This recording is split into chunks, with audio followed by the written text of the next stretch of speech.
Nous allons rapidement partager un message dans le livre de Luc au chapitre 8. Normalement, c'est du verset 4 au verset 15. Mais je lirai du verset 9 au verset 15. Et vous pourrez vérifier avec le verset 4 jusqu'au verset 8. Amen. Je fais la lecture. Ses disciples lui demandèrent ce que signifiait cette parabole. Il répondit, il vous a été donné de connaître les mystères du royaume de Dieu. Mais pour les autres, cela leur est dit en parabole. Pour les autres. Afin qu'en voyant, ils ne voient point. Et qu'en entendant, ils ne comprennent point. Verset 11. Voici ce que signifie cette parabole. La semence, c'est la parole de Dieu. Ceux qui sont le long du chemin, ce sont ceux qui entendent. Puis le diable vient et enlève de leur cœur la parole, de peur qu'ils ne croient et soient sauvés. Ceux qui sont sur le roc, ce sont ceux qui, lorsqu'ils entendent la parole, la reçoivent avec joie. Mais ils n'ont point de racines. Ils croient pour un temps et ils succombent au moment de la tentation. Ce qui est tombé parmi les épines, ce sont ceux qui, ayant entendu la parole, s'en vont et la laissent étouffer par les soucis, les richesses et les plaisirs de la vie. Et ils ne portent point de fruits qui viennent à maturité. Ce qui est tombé au verset 15 dans la bonne terre, ce sont ceux qui, ayant entendu la parole, avec un cœur honnête et bon, la retiennent et portent du fruit avec persévérance. Donc, le Seigneur a donné une parabole. Cette parabole se trouve du verset 4 au verset 8. Maintenant, nous allons commencer à lire la signification de la parabole. C'est bon? Donc, les disciples ont approché le Seigneur et ils lui ont demandé ce que signifiait la parabole du semeur. Parce que les mots qu'il a utilisés, les codes qu'il a utilisés, on ne peut pas les comprendre. Semeur, qui jette la semence, les oiseaux mangent, etc., etc., qui tombent dans des sols pierreux. Tout ça, ça signifie quoi? C'est-à-dire que quand avec le Seigneur, tu ne comprends pas quelque chose, demande-lui. Amen. Il ne faut pas te tromper toi-même par de faux raisonnements. Les disciples ont entendu un enseignement de Jésus. Ils n'ont pas compris le sens. Ils ont approché le Seigneur et ils lui ont posé la question de savoir que signifiait la parabole qu'il avait donnée. Joseph dit que c'est à Dieu qu'appartiennent toutes les explications. Donc moi, en tant qu'enfant de Dieu, je ne me dérange pas de poser des questions au Seigneur sur ce que je ne comprends pas. Au moins, je lui ai demandé. S'il ne m'a pas dit, il ne dira pas hier que je ne lui ai pas demandé. C'est mieux que de soi-même donner un sens aux choses dont on ne comprend pas le sens. Alléluia. Amen. Les disciples ont donc bien fait. Ils ont approché le Seigneur. Au verset 9, ses disciples lui demandaient ce que signifiait cette parabole. Ils auraient pu être gênés. Vous dites, bon, c'est sur ça, si on va lui demander, est-ce qu'il ne va pas penser que nous, on ne connaît rien? Ce n'est pas ça le problème. Le problème, c'est d'augmenter ton savoir. Amen. Alléluia. Amen. Le problème, c'est d'augmenter ton savoir.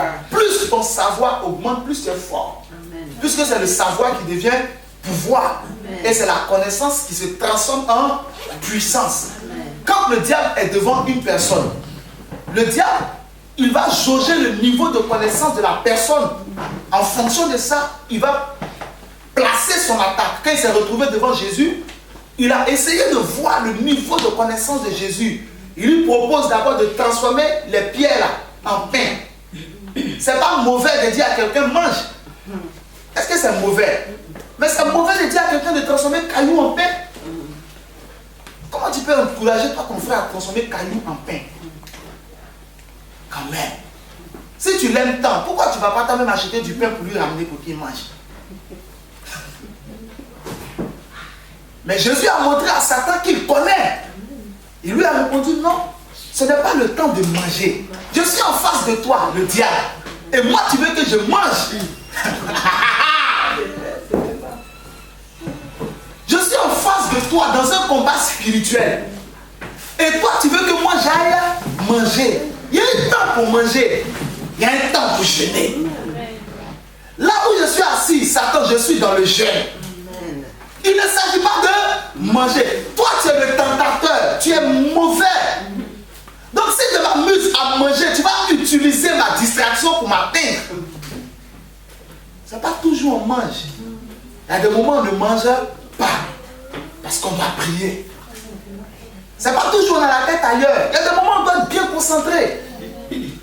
Amen. Quand Satan s'est présenté au Seigneur, il voulait voir son niveau de connaissance. Si Jésus connaissait la signification de... Il y a un temps pour chaque chose. Et Jésus lui a montré qu'il connaît la signification. Ce n'est pas le temps. Ce n'est pas devant le diable. Ce n'est pas à l'église qu'on pense à autre chose. À l'église, on ne pense pas à autre chose. On pense à Dieu. Dieu nous parle. On se concentre sur ce qu'il nous dit. Et puis quand on sort avec ce qu'il nous a dit, maintenant on est assez fort pour affronter autre chose. Il y a effectivement autre chose, mais chaque chose a son lieu. C'est pour ça que souvent je suis atteint par Satan, parce que je ne sais pas que quand on est en face d'un combat spirituel, on ne mange pas. Si je suis en train de traverser une situation qui est au-delà de mes forces, on n'a pas besoin de me dire va jeûner, va prier. Va chercher Dieu. Si j'attends qu'on me le dise, c'est que je ne suis pas encore dans une situation qui est au-delà de mes forces. Amen. Amen. Amen ou pas amen? Amen. Amen doucement, mais amen fort. Amen. Gloire à Dieu. Amen. Donc, ça sera rapide, hein? On va faire ça doucement pour mieux expliquer. Amen. C'est bon, non? C'est bon. Donc, ses disciples lui demandaient ce que signifiait cette parabole. Plus je connais, plus je suis fort. Quand Jésus a répondu au diable, ça a impressionné le diable. Ça l'a impressionné, vous verrez ça dans Luc 4. Quand il a dit non, il est écrit que l'homme ne vivra pas seulement de pain, mais de toute parole qui sort de la bouche de Dieu. Qu'est-ce qui impressionne le diable dedans? C'est le fait que Jésus a la capacité d'utiliser la parole de Dieu dans la circonstance précise. Une chose est de connaître les Écritures, une autre chose est de savoir quand les utiliser. Il y en a certains qui connaissent les Écritures, mais comme ils ne savent jamais les utiliser, ce qu'ils connaissent là ne se transforme jamais en puissance. Ils sont toujours perdants. Parce qu'ils ne savent pas à quel moment il faut les utiliser. Jésus répond à Satan au moment où il faut. Mais ce n'est pas le temps de parler de ça. On va avancer. Il répondit, Jésus, quand tu poses une question à Dieu, il répond toujours. Dieu est poli. À moins qu'il t'ait déjà donné la réponse. Et puis tu viens lui reposer la même question. Dans ce cas, ce qu'il a fait à Pilate, c'est ce qu'il va te faire. Il a déjà dit à Pilate qu'il vient du royaume, que son royaume est dans les cieux. Pilate lui demande encore d'où il vient. Il n'a pas répondu. Il répondit, il vous a été donné de connaître les mystères du royaume de Dieu. Il vous. Est-ce que ce matin là tu es dans vous? Non, tu n'es pas dans vous. Amen. Celui qui est dans vous, là, sait comment il parle. Amen. Il y a 3 personnes qui sont dans vous. Amen. Parce que là, il y a 2 catégories de personnes. Hein? Je n'ai pas dit première catégorie, tu ne réponds pas. Ok. Tu es dans vous ou tu n'es pas dans vous? J'ai entendu 3 voix. Ok. On va voir la suite. C'est pas bien les 3. Tu es dans les 3. Qui est derrière toi encore? Amen. Ok, c'est vous les 3. Tu es dedans aussi. Tout le monde a dit Amen. Amen. Dis encore ma fille, tout le monde a dit Amen. Alléluia. Donc il vous a été donné, c'est à vous. Moi je suis dedans. Amen. Les mystères du royaume ne me seront pas cachés. C'est pas possible. Amen. Parce que ma délivrance dépend de ma connaissance du mystère du royaume. Amen. Plus je connais les mystères du royaume, plus j'avance. Il est écrit aller en eau profonde. Amen. Mais c'est parce que j'ai déjà commencé en eau basse. Amen.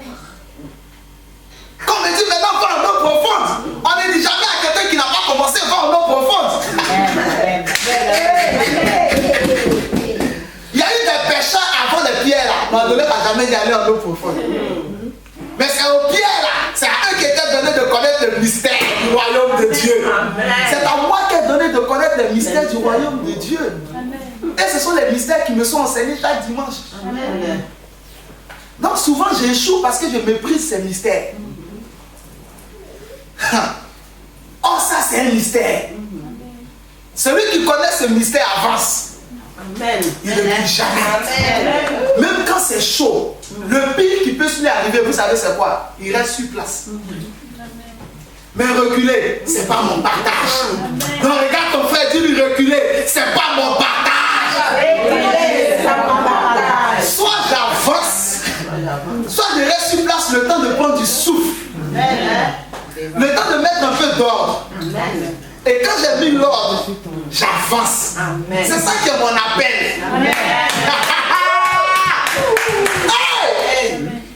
Même pour les autres. Donc il y a une deuxième catégorie. Il y a dans le fait de la création là. Il y a les uns et puis il y a les autres. Jésus était devant tout le monde au verset 4, une grande foule. À toute la foule là, il a parlé en parabole. Mais seulement à 12 personnes, vous voyez que le nombre de ceux à qui il a donné de connaître le mystère est plus petit que le nombre de ceux à qui on parle en parabole. Donc quand on vient à l'église là, nous tous,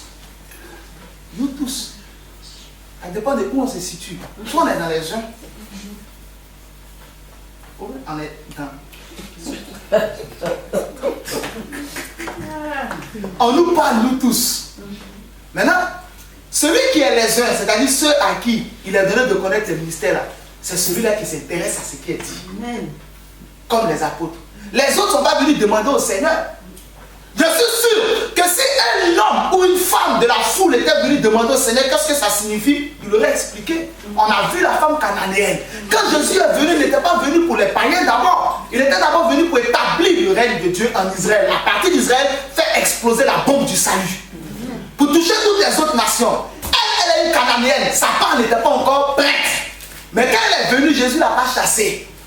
Donc si quelqu'un est venu demander au Seigneur qu'est-ce que signifie cette parabole, il l'aurait expliqué. Mais ce sont les 12 seulement qui ont demandé qu'est-ce que signifie cette parabole. Et puis il a expliqué. Donc soit je suis dans les uns, c'est-à-dire ceux qui posent des questions. Et puis on m'explique. Ou bien je suis dans les autres, ceux qui disent et puis c'est bon. Mais dans le fond, ils n'ont pas compris. Alléluia. Amen. Gloire à Dieu. Amen. Maintenant, il vous a été donné de connaître les mystères du royaume de Dieu. Même pour les autres, cela leur est dit en parabole. Pourquoi? Afin qu'en voyant, ils ne voient point.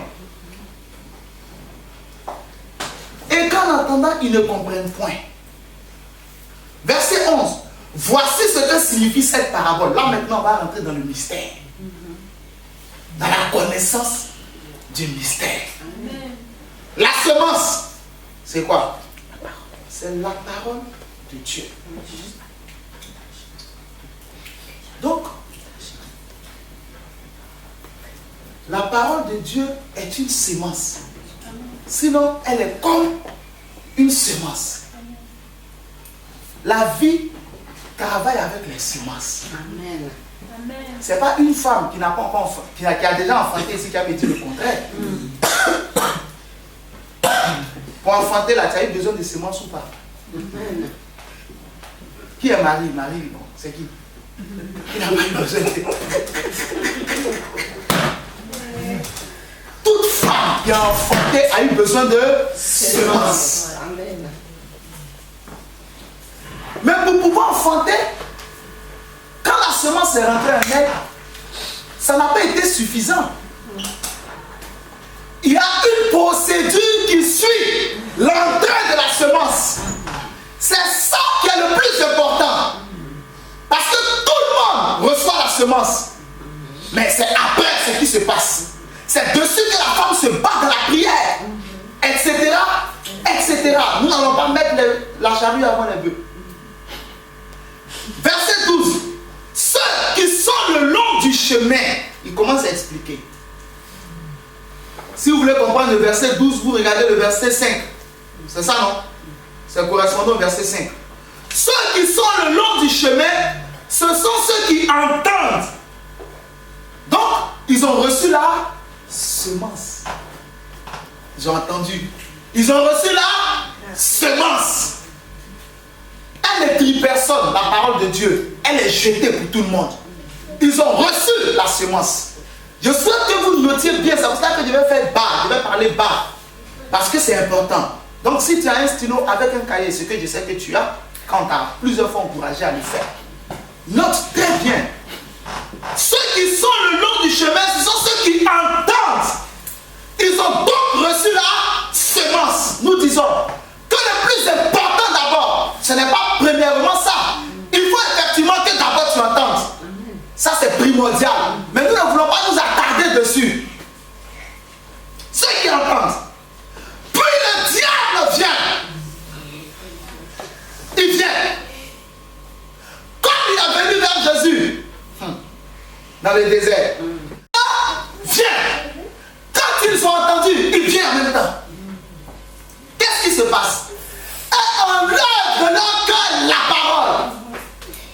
Quand le diable est venu vers Jésus, en Luc chapitre 4, dans la tentation du Seigneur, il est venu avec ses intentions à lui.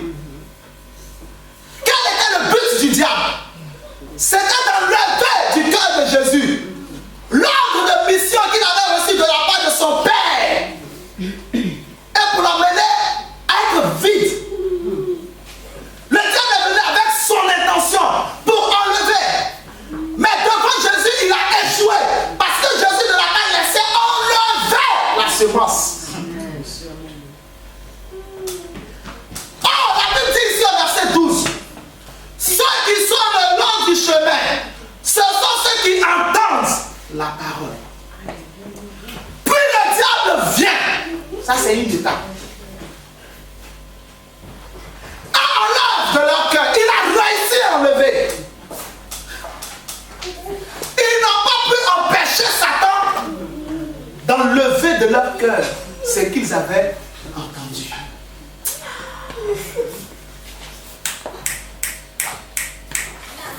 Ils n'ont pas pu bloquer le diable. La Bible dit, résistez au malin et il fuira loin de vous. Ils n'ont pas pu résister. Il a réussi à enlever la semence de leur cœur. Il a réussi. Souvent on dit, le diable a toujours échoué. Il y a des gens dans la vie là, le diable n'échoue pas. Il y a des gens, toujours le diable lui réussit. Parce que quand il vient, jamais ils ne vont lui opposer de résistance. C'est comme s'ils ont des planches ici, une planche là et une planche là. Ils ne peuvent pas dire non. Tout est oui. Satan a dit à Jésus, transforme les pierres en pain. Jésus dit non. C'est pas à tout on dit oui. Mais c'est spirituel.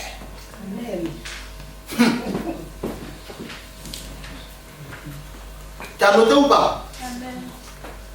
De peur qu'il ne croit. Ça c'est le premier point. Voici la première intention du diable. Il ne veut pas que ces personnes qui ont reçu la semence, qui ont entendu, croient en ce qu'ils ont entendu. Il sait que s'ils croient en ce qu'ils ont entendu, ils seront sauvés. Sauver ici, ça touche non seulement le salut éternel, mais souvenez-vous qu'il est aussi écrit que tout est possible à qui? Ah non, tu n'es pas là ce matin. Que tout est possible à celui qui? Donc, quand le diable vole ce qu'ils ont reçu, afin qu'ils ne croient pas, c'est non seulement pour qu'ils ne soient pas sauvés, mais pour que aussi rien ne leur soit possible. Quand le diable vient, il enlève la semence. De peur que ces personnes croient en ce qu'ils ont reçu. Si ces personnes croient en ce qu'elles ont reçu, elles seront sauvées, elles auront la vie éternelle. Mais non seulement ça, il est écrit que tout est possible, en Marc chapitre 9, que tout est possible à celui qui croit. Donc, si Satan laisse ces personnes croire, non seulement elles seront sauvées, mais aussi et surtout, à partir de l'instant où elles ont cru, tout sera possible. Amen. Mais si à eux tout est possible, à qui quelque chose serait impossible? Au diable. Lui, il perd son autorité sur leur vie. Et eux, ils récupèrent leur autorité que Dieu leur avait donnée depuis le commencement. Amen. Donc le diable, il perd. Et tout lui devient impossible dans la vie de ces personnes-là. Mais à eux, tout devient possible. Amen. Voici ce qu'il fait. Pour ne pas que tout me soit possible, il m'empêche de croire. Pour ne pas que je croie, il vole la sémence. Mais s'il a pu voler, c'est parce que je l'ai laissé faire. Si je lui dis tu ne touches pas, il ne peut pas toucher. Ah, tu n'as pas dit amen. Amen. On va continuer. Verset combien? 13. Ceux qui sont sur le roc, ça c'est le verset 6. La correspondance c'est le verset 6. C'est bon? Ceux qui sont sur le roc. Donc dans la parabole, il a parlé de certaines personnes qui sont sur le roc. Ce sont ceux qui, lorsqu'ils entendent la parole, la reçoivent avec joie. Donc comme les premiers aussi ils ont entendu, hein? Non, c'est pourquoi j'ai dit nous tous on entend. La reçoivent avec joie. Or pour les premiers, on n'a même pas noté la manière dont ils l'ont reçu. Ici on dit eux ils la reçoivent avec joie. Ils sont contents. Ils crient amen plus fort que moi. C'est eux. Mais ils n'ont point de racines. Ils croient pour un temps. Et ils succombent au moment de la tentation. Ils n'ont pas de racines. Or, pour qu'un arbre ou même une plante puisse avoir des racines, il faut que la terre sur laquelle elle était plantée puisse lui laisser la capacité d'introduire ses racines en elle. Les racines ici, ce n'est pas la personne qui pousse des racines. Qu'est-ce qui pousse des racines? C'est la semence qui pousse des racines. Or, la semence ici, c'est la parole de Dieu. C'est elle qui doit pousser des racines. En la personne, dans le cœur de qui elle est tombée. Mais comment se fait-il qu'elle n'a pas pu prendre de racines? Si la terre sur laquelle la plante est positionnée ne peut pas laisser la plante avoir des racines en elle, pousser des racines, c'est que c'est une terre qui est dure. Une terre qui est sèche. Les racines ne peuvent pas rentrer parce qu'elle est trop dure. Donc, là, il s'agit de moi. Dont le cœur est tellement dur que je ne laisse pas la parole de Dieu rentrer en moi. Pour qu'elle puisse s'asseoir et s'établir. Pour être la nouvelle éducation de ma vie. La nouvelle règle de ma vie. Je refuse qu'elle s'installe au plus profond de mon être. Souvenez-vous qu'en Hébreux chapitre 4, verset 13, on nous donne le comportement de la parole de Dieu lorsqu'elle tombe dans le cœur de quelqu'un. Elle est pénétrante. Elle, c'est son premier réflexe. Comme la semence. Quand on jette une semence sur une terre, j'ai planté du riz au village. Donc je sais que quand on met le riz dans la terre, le comportement des grains de riz, c'est de mourir et de rentrer dans la terre. C'est la réaction naturelle aussi de la parole de Dieu. Dès qu'elle tombe en moi, elle veut rentrer. Elle cherche à rentrer. Plus loin, on dit que le Seigneur se tient à la porte de mon cœur. Il frappe. Oh, c'est lui qui est là. Parole, c'est son comportement. Il veut toujours rentrer. Mais ici, je ne veux pas qu'il rentre.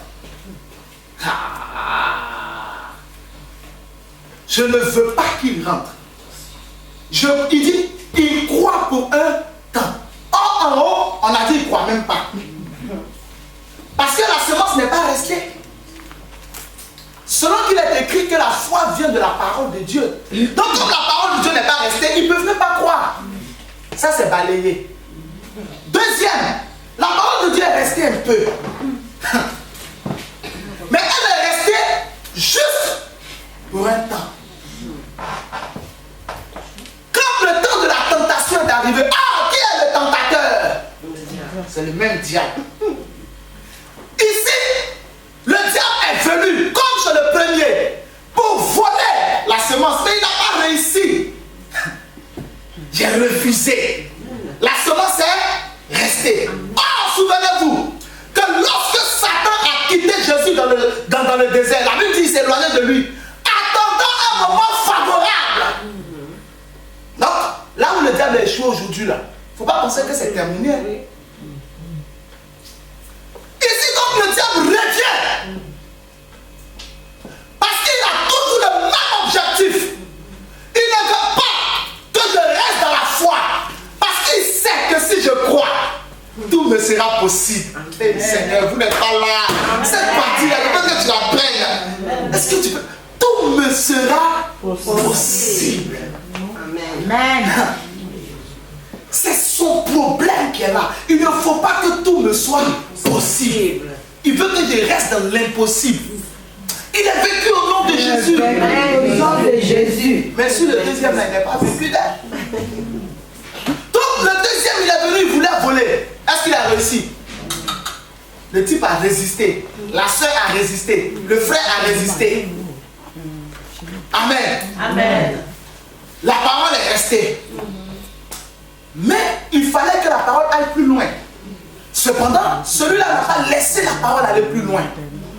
Le diable est revenu pour voir comment les choses évoluent dans la vie de la personne. Il a constaté que la personne a gardé la parole. Maintenant, il va voir si la parole est réellement descendue en elle. Il attend.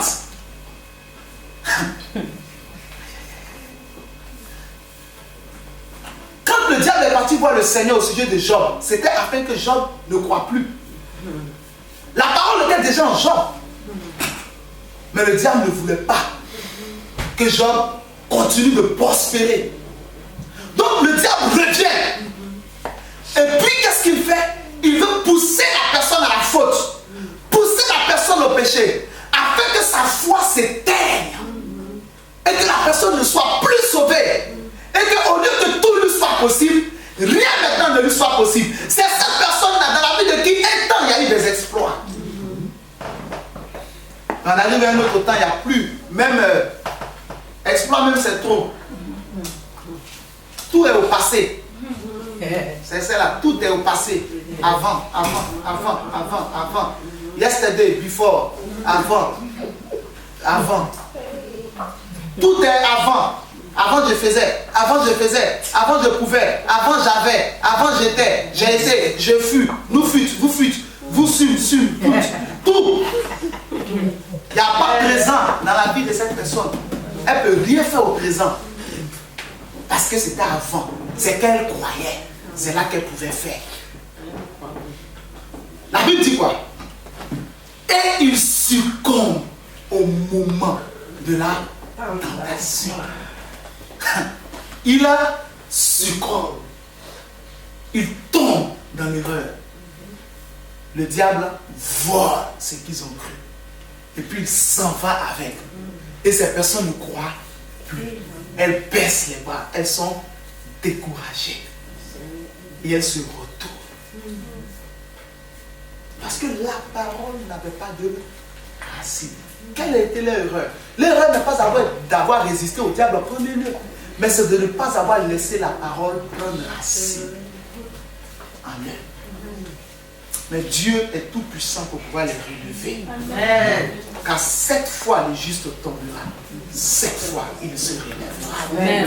Dis Amen. Amen. On continue ou pas? Amen. Verset 14, non? Le verset 14 est équivalent de quel verset? Au verset 8. Non. Au verset 7, pardon. Ceux qui sont... non, c'est pas ça. Ceux qui est tombé parmi les épines, ce sont ceux qui, ayant entendu la parole, s'en vont. Et la laissent étouffée par les soucis. Les richesses et les plaisirs de la vie, et il ne porte point de fruits qui viennent à maturité. Le premier point, Satan a vite volé. Le type n'a même pas eu le temps de croire. Deuxième, Satan n'a pas pu voler. Le type a eu le temps de croire. Mais il n'avait pas de racines. Or, un arbre qui n'a pas de racines ne peut même pas commencer à porter du fruit. C'est impossible. Parce qu'il faut d'abord qu'il ait des racines, pour faire monter les aliments et tout, afin qu'il commence maintenant à pousser les germes.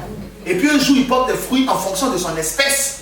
Donc la parole de Dieu, quand elle vient en toi, il faut d'abord qu'elle ait des racines, avant que tu espères qu'elle devienne un arbre et qu'elle commence à porter du fruit. Elle tombe vite. C'est ce qui est arrivé au deuxième.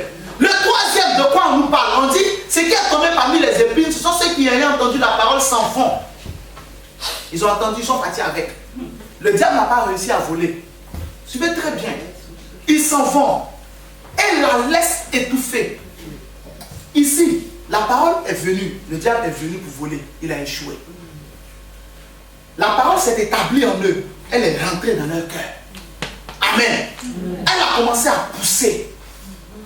Mais ils l'ont laissé étouffer.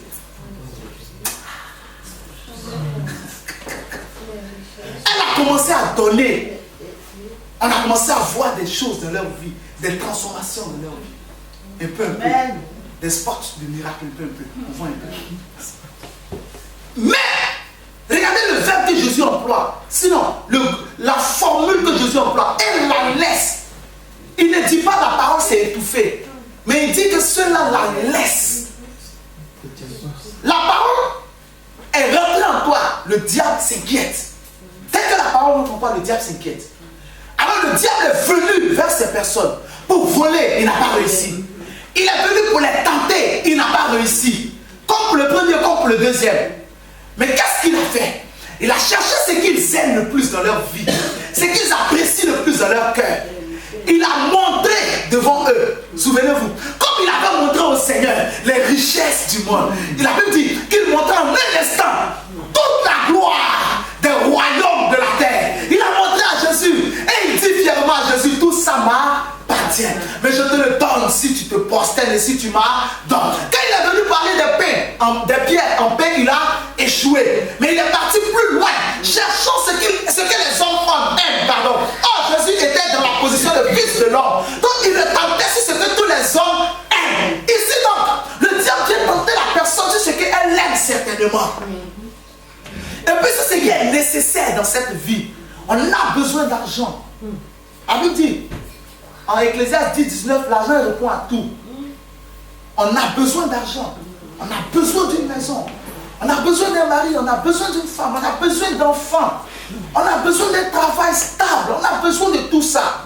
Alors qu'est-ce que le diable fait ici? Il vient présenter la nécessité absolue de ces choses à cette personne-là. Il lui dit que si tu n'as pas ça, ça ne te sert à rien de continuer avec le Seigneur. Mais qu'est-ce que tu gagnes? Depuis là, tu n'as pas ces choses. Regarde ceux qui n'ont pas le Seigneur. Ceux qui n'ont pas la parole en toi, ils ont des enfants. Sans effort. D'autres même font des avortements tellement ils n'ont plus envie d'avoir des enfants. Mais toi, tu jeûnes, tu pries. Rien. Regarde les autres, ils ont des CDI. Mais toi, tu n'as même pas CDD, c'est CDV. Tu contrat, tu vérifier. Qu'est-ce que tu cherches? Tu dors encore chez les autres. En eux, ils prennent pas ce temps d'aller à l'église comme toi, de jeûner, de lire la Bible, de prier, d'être en contact avec des pasteurs, etc., etc. Ne penses-tu pas qu'il est plus nécessaire pour toi d'être grand, de chercher les moyens de t'enrichir? Fais-toi plaisir. Laisse tomber cette histoire d'évangile. Il n'y a rien dedans. Tu gagnerais plus à briller comme les autres. Et quand ils voient ça, ils ne refusent pas.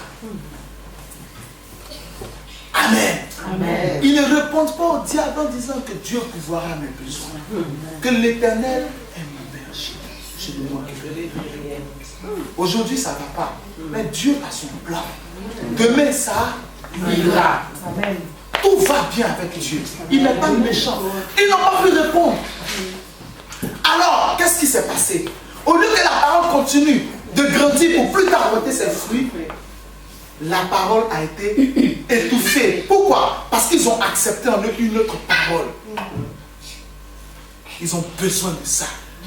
Ils ont commencé à faire passer leurs besoins naturels avant le royaume de Dieu.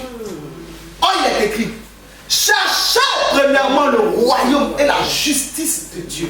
Et toutes ces choses vous seront données par-dessus. En plus, dans d'autres versions, par-dessus, dans d'autres.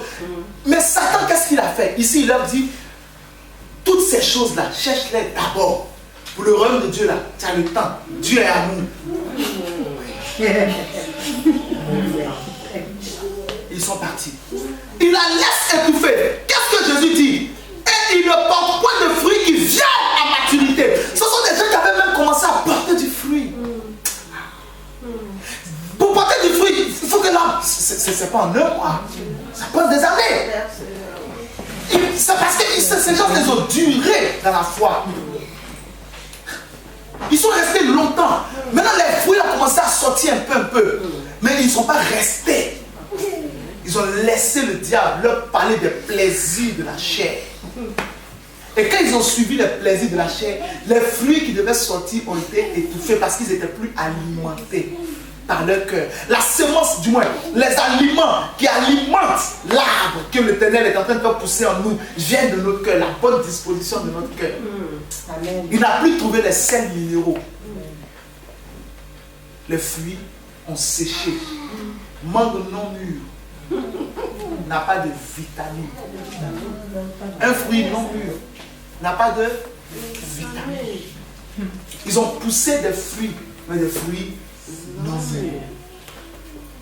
Ils se sont retournés. Amen. Amen. Dieu est tout puissant. Récupérer ces personnes au nom de Jésus. Amen. Quatrième et dernier point. Ce qui est tombé dans la bonne terre, ce sont, là c'est équivalent au verset combien? 8. Ce qui est tombé dans la bonne terre, ce sont ceux qui, ayant entendu la parole, comme les premiers, comme les deuxièmes et comme les troisièmes, ils ont entendu aussi la parole. Avec un cœur honnête et bon. Premièrement, leur cœur, quand ils ont entendu la parole, était honnête. Ça veut dire qu'ils n'ont pas caché leur péché devant Dieu. C'était des gens qui cherchaient sincèrement Dieu. Ils avaient besoin de croiser Dieu. Ils le cherchaient vraiment. Le cœur bon, c'est ce cœur qui va se laisser triompher par le bien. Amen. C'est un cœur qui hait le péché. Ça veut dire qui déteste ce qui est mal. C'est un cœur qui veut rejeter ce qui est mal, mais qui ne savait pas comment faire. Donc quand il a entendu la parole, il a sauté sur cette occasion. Il veut faire le bien. Ça veut dire qu'il veut faire ce qui est bon. Comme Paul le disait, quand je veux faire ce qui est bien, je veux faire ce qui est mal. Donc un cœur honnête et bon, un cœur qui est droit. Il cherchait Dieu, lui-même il cherchait Dieu. Elle cherchait Dieu. Elle voulait entendre cette parole-là. Elle a entendu avec un cœur honnête et bon. Donc, la semence est tombée. Regardez. Avec un cœur honnête et bon, premièrement. La retienne. Souvenez-vous que le premier, le diable a volé. Il n'a pas pu résister au diable. Le deuxième, il a gardé la parole. Mais quand la tentation est arrivée, paf, il est parti. Le troisième, il a gardé la parole. Il a résisté au diable. La parole a commencé à prendre racine. Là, il a commencé à porter quelques fruits. Il n'est pas allé jusqu'au bout. Donc le troisième, le quatrième n'a pas encore fait plus que... Il a déjà fait plus que le premier. Mais il n'a pas encore fait plus que le deuxième. Non, pardon, il a fait plus que le deuxième, mais il est allé plus loin que le deuxième. Quand la tentation est arrivée, il est resté parce que son cœur cherchait ce qui est pur. Et il a trouvé Jésus, qui est la pureté. Donc il s'est attaché à lui. Quand le diable l'a tenté, il a refusé. Maintenant, est-ce qu'il a fait plus que le troisième? Non, parce que le troisième lui aussi il a résisté à la tentation. Mais le troisième, il a commencé à porter du fruit. Et le diable est venu lui présenter ses besoins parce qu'il était dans un temps d'épreuve où il n'avait pas ce qu'il avait besoin d'avoir naturellement pour s'épanouir. Mais il avait tout ce qu'il avait besoin d'avoir spirituellement. Parce que là, il portait du fruit en lui. Mais il n'est pas resté jusqu'au bout. Le dernier, qu'est-ce qui a été sa force? C'est d'abord qu'après avoir retenu la parole, il y a un mot qui apparaît à la fin. Et